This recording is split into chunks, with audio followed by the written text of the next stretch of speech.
It's only a movie. That's what they must be saying in Hollywood after France's defense minister took to Twitter to blast the depiction of his armed forces in the latest Black Panther movie. Whether Sébastien Lecornu is right or wrong to complain about a superhero flick set in a make-believe African country, there is a bit of context we should tell you about. Russia's foreign minister is coming off a barnstorming tour of the continent, which included Mali, where coup leaders have kicked out the French and replaced them with Wagner mercenaries. The same scenario already unfolded in the Central African Republic, and Mali's neighbor Burkina Faso could be next to welcome the Russians. Why did France lose influence so fast in these former colonies? Why is Paris finding it so hard to counter conspiracy theories that include claims of collusion with jihadist insurgents, claims that are blatantly baseless, but which Moscow is only too happy to relay? We'll also ask about the long run. Alliances old and new come and go, but how deep really are the ties that bind Africa to Moscow when you compare with the trade the continent does with the likes of China, Europe, the US, India, Turkey? Today in the France 24 debate, we're looking at that information war that's unfolding in Africa. And we're joined by Nyagare Bakayoko, chair of the African Security Sector Network think tank. Thanks for being with us. Bonsoir. We welcome to the show Lovarinel, associate researcher at the Fondation pour la Recherche Stratégique, the Foundation for Strategic Research, also a think tank. Thanks for being with us.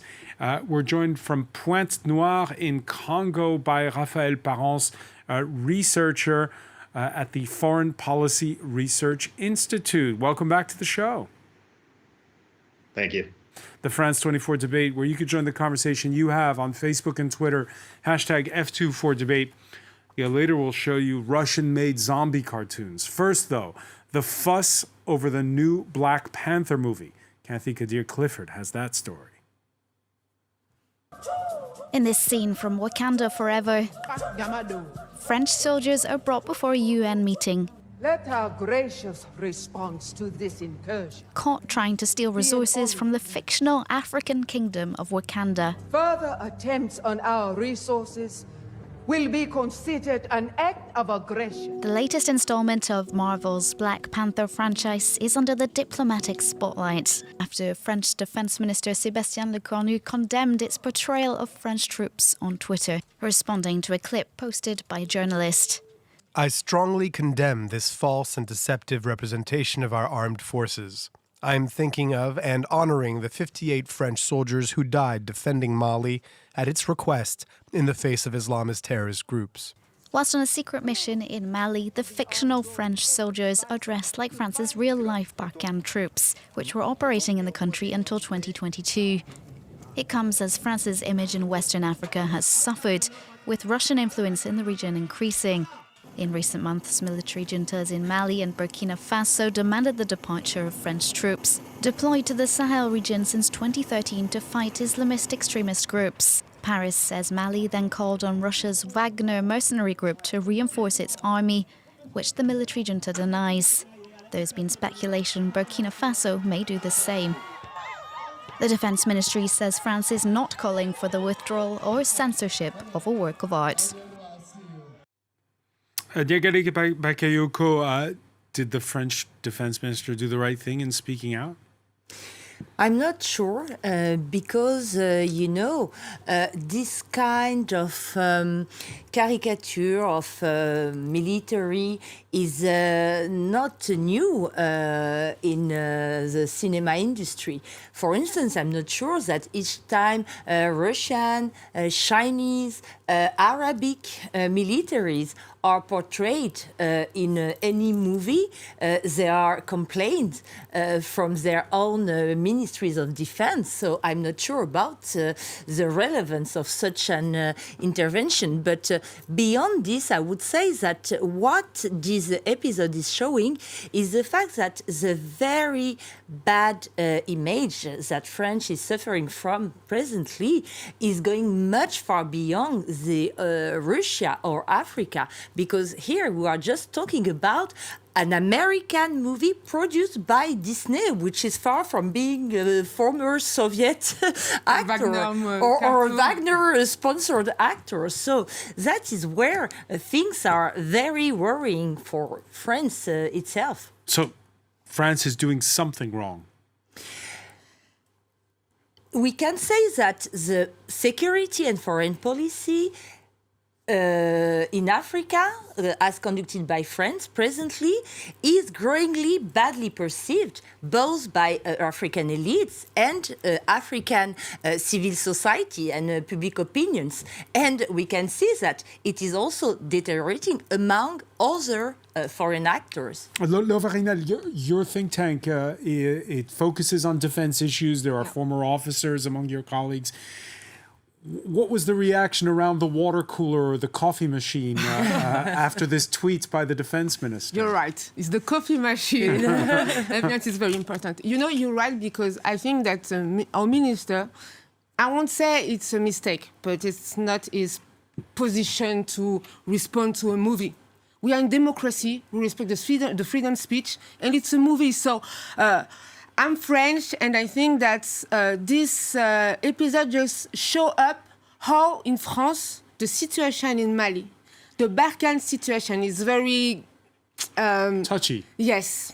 I think we have to understand that the minister at this moment talk to his soldiers, talk to the population, say, no, we defend the militaries, and we not accept that in a movie, at this moment, we are shown as, bad guy who plunder in the Black Panthers was vibranium, I think, but it's gold, I think, that they want to say. But the minister, he made a little mistake, because you don't say, but the tweet, it was from a journalist, a far-right journalist, who just relay something else. That Africa, it's our old colony, and we have a problem of the French-Africa relation.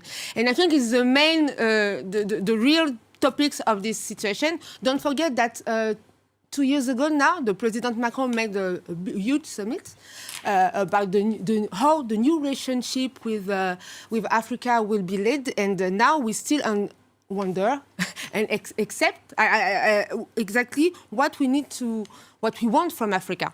Yeah, that summit that you're alluding to, the one in Pau in southwestern France, it was back in early 2020. The French president hosting what's called the G5 Sahel, leaders from that band of countries that border the Sahara Desert in West Africa. African diplomats at the time quipping it felt like they were being summoned by the colonial power. Emmanuel Macron had called for his counterparts to clarify their intentions when it came to France's presence before that summit, and he later called for rapid results in the fight against insurgents. You're saying France has a messaging problem when it comes to Africa. Yes, because we have to deal with more than 2,000 years of history with Africa. And we have maybe the President Macron decided to deal with it in 5 years. It's not possible. And I think that the main preoccupation that we have to focus on is not what Russia do or America or China, because not only Russia in Africa. It's what France wants with Africa. And until now, we still don't know. And this is a huge problem, because we want to change our relation. It's a question of military position. It's a question of,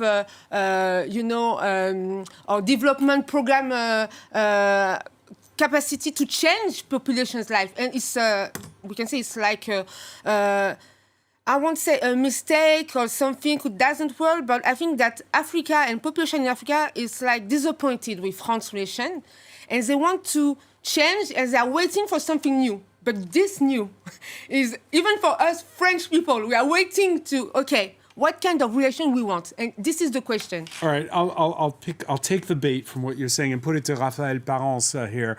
What Emmanuel Macron promised, and he is the first French president who's born after the independence of France's former colonies in Africa.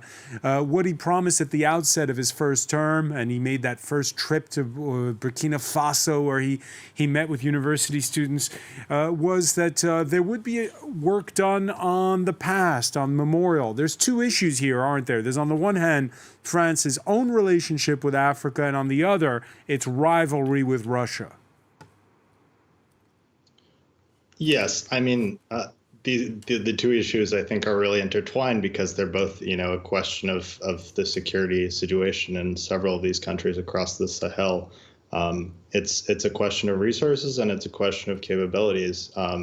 If France hasn't been able to accomplish the goals that they've set out to accomplish in defeating insurgencies in these countries, it's not exactly surprising that these Sahelian would turn elsewhere. Raphaël, when you hear Le Varinel ask what is Emmanuel Macron, what is France's new direction when it comes to Africa, what would you answer?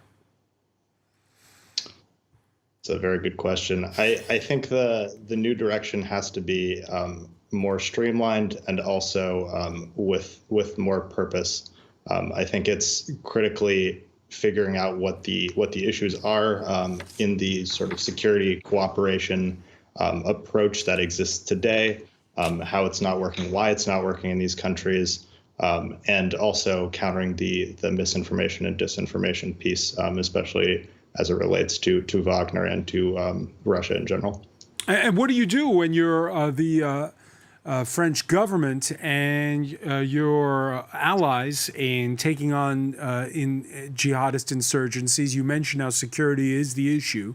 They keep changing, what with coup after coup in places like Mali, Burkina Faso, and to the periphery of all that, Guinea now. Yes, I think that's the $1 million question. I don't know if the West has, or really anyone has figured out the response to jihadism, to counterterrorism. I mean, if you look at Iraq and Afghanistan, I think you have many more examples of places where this hasn't been, Western responses haven't been completely successful. I don't know if I know what the answer is today. Negele Bakayoko? I would try to answer both of your questions very quickly. First, regarding what does France want to do in Africa, what is very clear is that he wants to stay committed on the continent. That is something which is with no doubt. And it still has allies who want it to stay committed. I'm thinking of places like Ivory Coast. I'm not sure that maybe, but certainly their leaders. Exactly, their leaders, their public opinion. It might be tricky because if you remember well, the situation and the perception of French in Ivory Coast at the beginning of 2000 was very difficult, and there was such kind of hate against French that can be reactivated, in fact, very easily. But what is making very difficult to explain what France is looking for presently is the fact that its policy is completely impossible to read. It's very difficult to understand the reason why there is support to a coup leader in Chad, because that is what is at stake. We had an unconstitutional change of regime in Chad, whilst there is such bad relation with Mali, for instance. And also, it's very hard to understand why France is trying to connect with civil society organization. But and it's not. Also it's not just France, by the way. I mean, Mali and Burkina Faso suspended by regional and continental bodies. Yes, but the support to Chad is so visible with France only. And when the next tour of President Macron in Africa is announced to go to Congo-Brazzaville, to Gabon, it is a very bad signal to those supporting an oriented, democratic French foreign policy. I think you get the point, because a relation is between two persons. It's not only France. You understand what I mean? It's not say, I'm France and I decide to have this kind of relation. Exactly. You have to discuss with the other side. And for Ivory Coast, Ouattara, I think he wants to keep this relation with France. Maybe his population is different. Exactly. What you have in the city is different what you have in the suburb. So we can't say that the hate in Africa, it's all around Africa. It's not true. It's only in the city. Because even me, I come from Madagascar. The relation now in France, between France and Madagascar, it's a little bit complicated.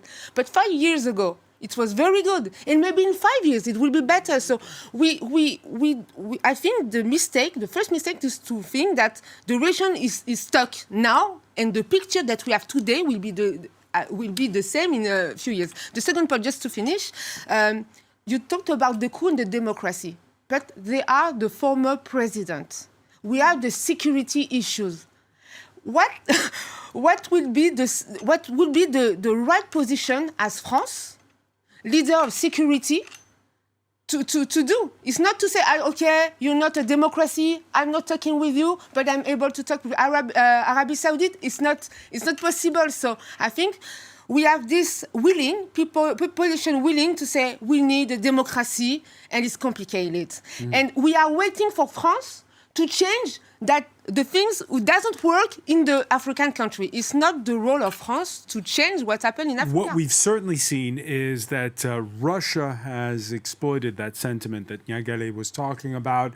And we saw after last year's pullout of French troops from Mali, now it's some 400 French special forces that'll soon be pulling out of neighboring Burkina Faso by the end of the month. Paris recalling its ambassador in January.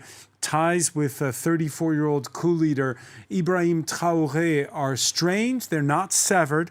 Still, the French redeploying to Niger and to Chad, which you mentioned. And there was this feeling, Raphaël Parence, that it's kind of like this domino effect last month when we heard about first Mali. First it was, the Central African Republic, where Wagner stepped in as the French pulled out. Then it was Mali, and now there's the feeling that the other shoe's going to drop in Burkina Faso. Yes, I definitely agree. I mean, I've been saying this since last year that Burkina Faso might be next. It was discussed before the first coup. Apparently, that was the last conversation between the coup leader and the former president about Wagner coming into Burkina. And now, the question, it just comes back to resources and the ability to defend the country. If French troops are no longer present, who does the government turn to? Is it Russia? Is it a different mercenary force? That's always a possibility, but Wagner is the most likely outcome at this point. Yeah, France's biggest problem in Africa isn't Hollywood blockbusters, but cartoons spread over social media by the Russian mercenaries of Wagner. A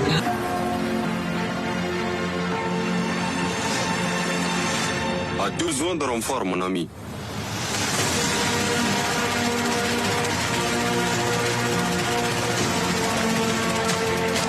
So, Lovarinal, how effective are and there are other ones, this isn't the only one. How effective are they, these cartoons?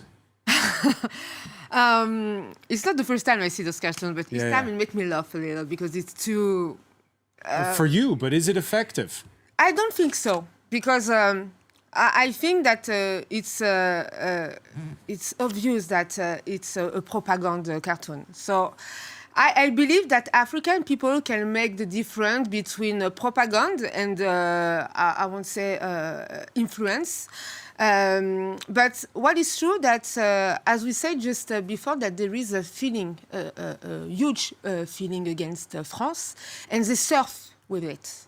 And this kind of cartoons just try to increase this feeling and maybe to provoke hates, riots against France. Don't forget that when Burkina Faso made this coup, there is the French embassy was a target for the people. So for me, it's a question of security first, and the question is, what France do to counter this cartoon? And this is another question, because France does want, and I hope, won't make a cartoon against Russia. Because there is a precedent for this, Nyagare Bakayoko. A couple of years back, because there were all these Russian troll accounts on Facebook, the French had a clumsy attempt of countering them, and Facebook called out both Moscow and Paris. I am not sure that French should use the same kind of methods that authoritarian countries such as Russia, because it is today the challenge of a country like France is to find a way to answer this kind of informational attacks by respecting transparency, rule of law, and democracy. So what's effective? What's an effective way of countering cartoons like the one we just saw? I think it will take time. I don't think that an immediate answer can be brought. In my view, there is a need to first understand where this anger against France is coming from. And I'm not sure that the analysis, the real deep analysis has been done, because most of the time you can hear French authorities saying that yes, everything in fact is manipulated by Russia, and we do not have any problems with Africans. But no, this is definitely not the case. So there is a need to understand exactly what are the sources of such a feeling. And secondly, I also do think that there is a need to reconnect with a number of African actors, such as local medias, for instance. We can see that the French communication strategy most of the time is targeting media such as France 24, such as RFI or international medias. But there is also a need to be much more connected with local medias, including those broadcasting in local languages. I think it might be a new approach, which might be less visible and less efficient immediately than this kind of cartoons. But over the long run, I think it could show much more efficient results, in fact. Raphaël Parence, what does effective messaging look like where you're sitting in Congo? I think effective messaging involves responding to this in a way that doesn't infantilize Africans. I think these cartoons are very much reflect the way that Wagner in Russia does business. In a lot of these countries, it's elite capture and supporting liberal regimes against popular opinion and popular ideals. I think good responses would be mature, showing infographics about, maybe Russian campaigns in Africa, casualty counts, killings of civilians, increased conflict in Mali, CAR, etc., and also showing the failures of Wagner and Russia, particularly in Mozambique. There have been plenty of failures. You mentioned Mozambique, Lovarinel, Wagner, which had to leave with its tail between its legs there. We're hearing fresh reports again this week of atrocities taking place in Mali. I don't know if the Wagner mercenaries were involved in the latest attack that took place near the city of Ségou. That effective messaging, how not to infantilize the citizens of these nations. How do you go about it? It's very complicated because, as you said just before, we are stuck. So just give this cartoon. It's like, an instant feeling. And as a democracy, we can respond and find and give the same message. Meaning that I think the main challenge for France is to find the right way, the right country first to practice this new relation and give the new message. And I think the problem is still the same thing. What message France wants to give to African people? It's more African people than the people in position. And because we know that with some president, President Macron get on well. There is no problem. But the population, each time, just remember during the COVID, just after the COVID, all the manifestations against, anger, and they say, it's France, it's always France. I think that the priority for France, it's, for me, not to be focused on what Wagner and Russia do, because, as I said, there is Turkish, China, America.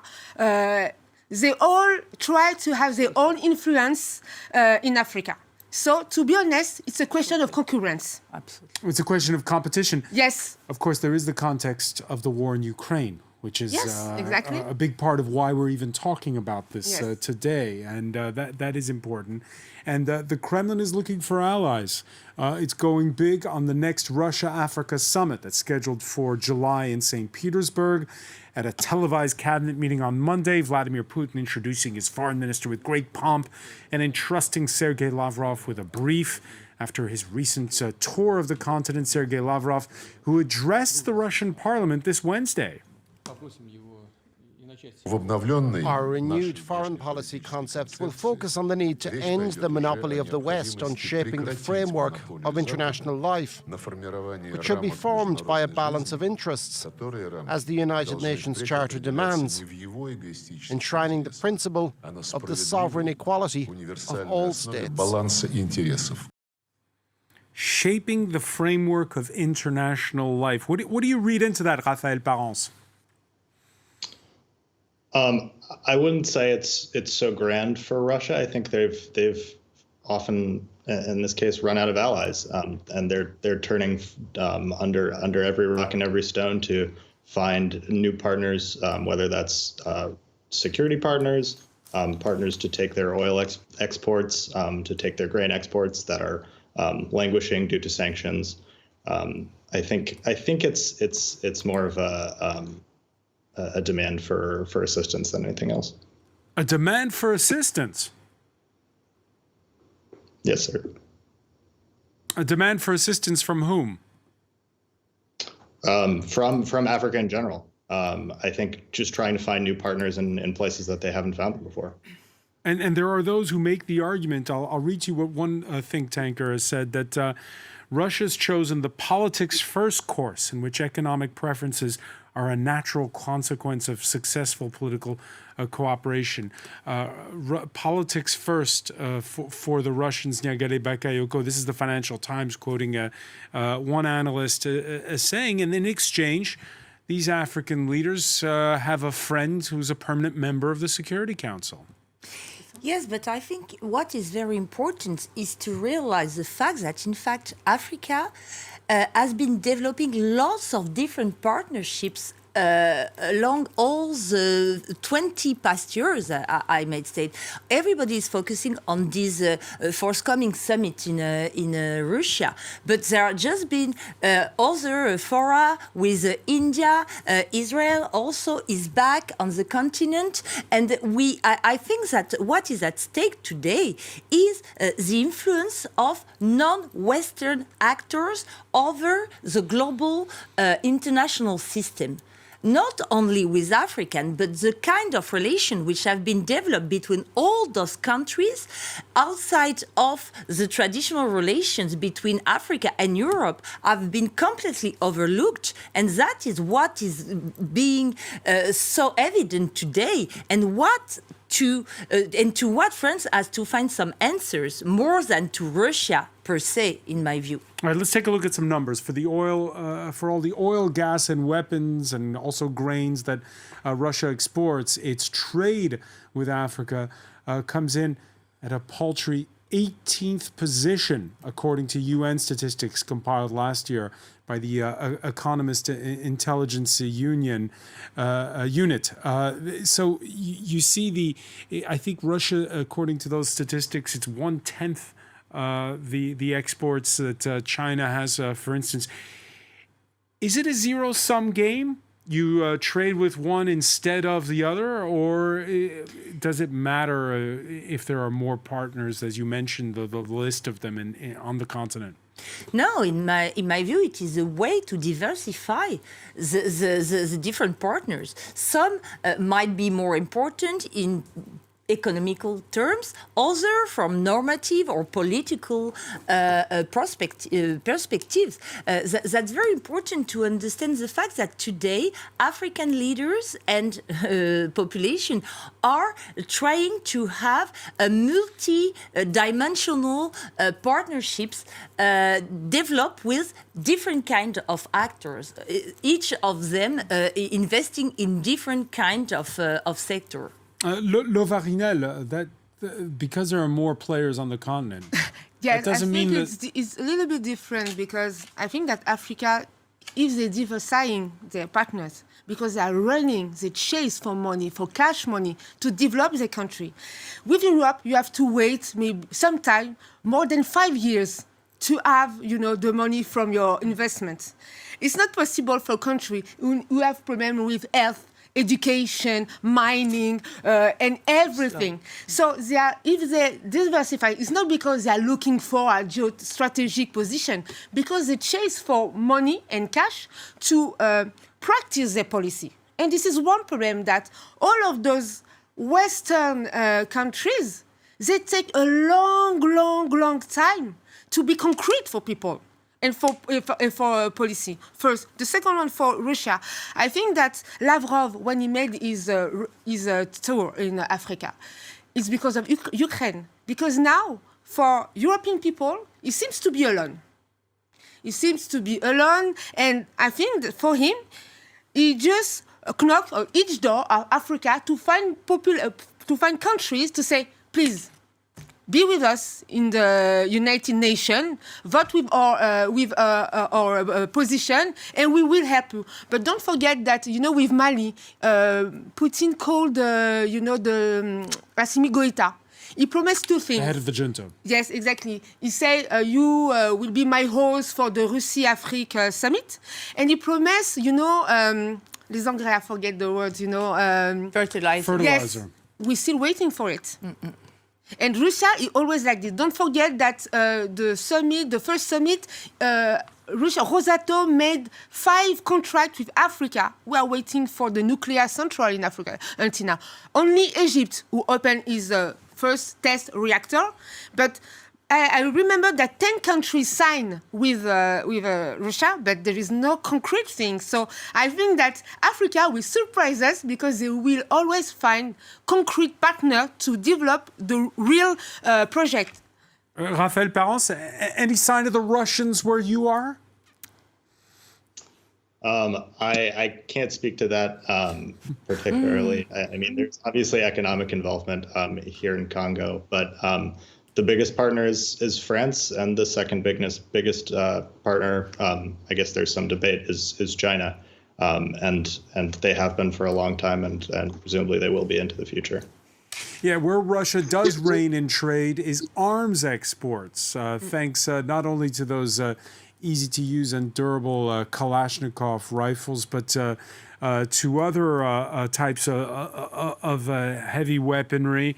Now, there you see, it's interesting when you look at this map, Negere Bakayoko, because, and again, we're looking at this, you can look at this map with an eye towards the war in Ukraine as well.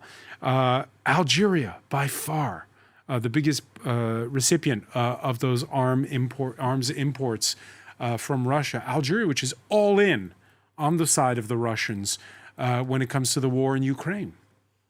Yes, but another interesting country is Niger, where France is very involved because most of the troops of former Barkhane operation moved to Niger, and still Russia stays the first partners in terms of armament of Niger, as well as Turkey, which cannot be seen as an ally of Western actors per se. So here again, I think it would be very interesting to look at the kind of partnership. For instance, you can see Angola. Angola is also an important partner increasingly of France. Right. For instance, President Macron will travel there. So I think it does confirm that African countries, yes, that's true, they are looking for assistance, but they are also political actors which are also able to promote their own interests and not only depending on what other partner can provide to them. Yeah, you mentioned Emmanuel Macron and Angola. Macron, who last time around went to South Africa, and by the way, spotted in the port of Cape Town earlier this week the Admiral Gorshkov. That's a Russian frigate due to take part in joint naval exercises with South Africa that start this coming Friday. The exercise is dubbed Mosi, which means smoke in the local Tswana language. Scheduled off the port cities of Durban and Richards Bay. And there, how do you look at this? How does Paris look at this, Le Varinel? Is this just, because of the historical ties, like Angola has historical ties with the Soviet Union, historical ties because the Soviets backed the ANC and the struggle against apartheid?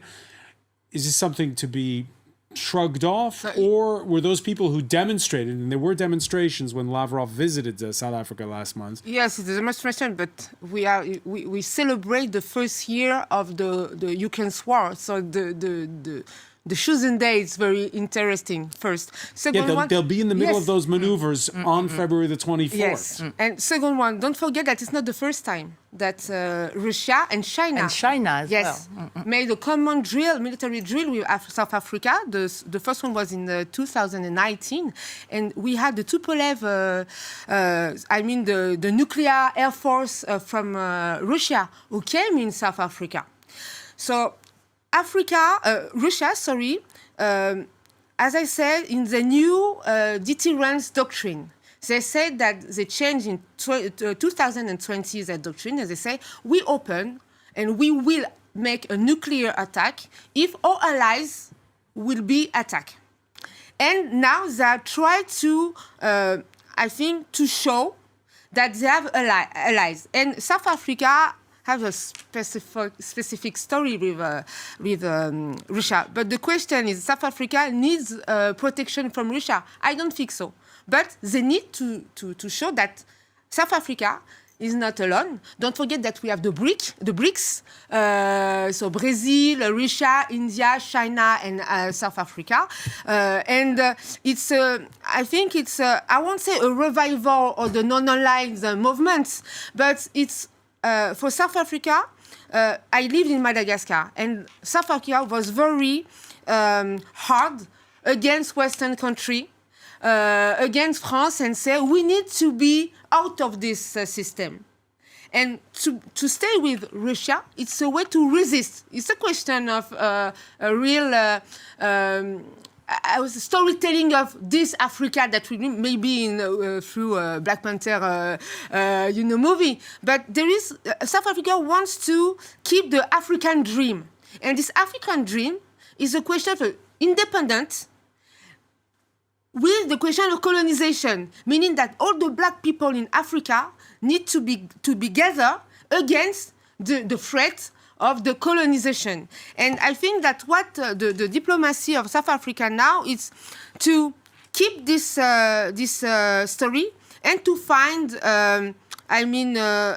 solution with Russia, because now with France it's complicated. With as I said, United States of America wants to come in Africa, and they don't appreciate it. So this military drill is to interpret as for South Africa a way to exist and say, if you come in Africa, you have to discuss with us first. And don't forget that South Africa since 20 years now requests a seat in the Security Council, and we are waiting for it. A permanent seat, yeah, yes. A permanent seat for the continent. Raphaël Parens, you heard there Le Varinel allude to that club of emerging powers that was so popular more than a decade ago, the BRICS, and South Africa being the S in that BRICS acronym. If the war in Ukraine, and that's the forecast, gets uglier and uglier, will those BRICS nations still be sitting the fence? We know it's the case for the likes of Brazil and India right now. I think that's a very difficult question to answer at this point in time. Whether they will maintain an actual neutrality or a studied neutrality where they're involved economically supporting one side or the other, that would seem more likely to me in the future as the conflict continues and as Russia and the United States and Western Europe, obviously Ukraine, put pressure on them to become more involved. I think there will be economic involvement. What do you make, Nagere Bakayoko, the optics of South Africa staging these joint naval exercises on February the 24th? They'll still be happening on the first anniversary of Russia's invasion of Ukraine. No, of course, it will be seen as a show of force, for sure. But I'm not sure it has to be seen as something new. As was just mentioned, this kind of drills were conducted long before. So, once again, I definitely think that there is a need to review the way we have been considering non-Western relationships with the African continent. This shows that those relationships are very deep and historically have been very long, which explains the reason why they are so strong, in fact. Before we go, Nagere Bakayoko, let me ask you, going forward now, what can France do to mend its relations with the leaders of countries like Mali and Burkina Faso? I think that presently the only option is low profile. And it is, in fact, what is beginning to happen because the relations are so tense, in particular with public opinions, more than with leaders, that there is no way other than being very discreet and not to have such an aggressive communication policy as was conducted in the past 10 years. Le Varinel, the French president's into his second mandate. Does he understand Africa better than when he was first elected in 2017? I'm not in his head, but I think that Africa is very important for this kind of. Because every French president gets elected says, "Oh, la France-Afrique," that cozy relationship is over, and then they wind up. No, for me, it was he wanted to make it over. To say stop. Don't forget, for France-Afrique, it's a question of a private society. We don't have as before. It changed. I don't say it's perfect. I don't say it's stopped. I don't say that Total it's a good partner. I say that the relationship from the French power, the French institution with the French cooperation in Africa is different now. But I think that President Macron, with Mali and Burkina Faso, wants to say, okay, enough. They have to make his own story with their own partner. They are free. And I say, as a president, maybe get more closer with other countries, English countries in Africa. So it's, for me... and we've seen strong words from the likes of Ghana against Burkina Faso. Yes, it's because this region is complicated. We just say as Ghana, Burkina Faso, Ivory Coast, but it's a region. They work together. So what's happening in Burkina Faso? There is consequences in Ivory Coast. It's not, it's not separated. And for Africa, what's happened in the West countries it's complicated for them. So I think that African country wants and requests a lot from France in one hand. In other hand, they say we don't need France anymore. This balance is complicated to maintain. So I think that the challenge for France and for the President Macron is to find the right channel. I mean, more to be more focused on the population, less than to the people in the power. Focus on civil society, focus on development, private development, and not who win the election. I came 3 days after the election because it's all we feel that the president wants to keep his relation with the president. It's not a good sign for African population. All right, so keep more of an eye out for those that are beyond the walls of the presidential palaces. Lovarina, that will be the last word for now. I want to thank you so much for joining us. I want to thank Negele Bakayoko from Pointe-Noire, Raphaël Parence for being with us here in the France 24 debate. All right, please stay.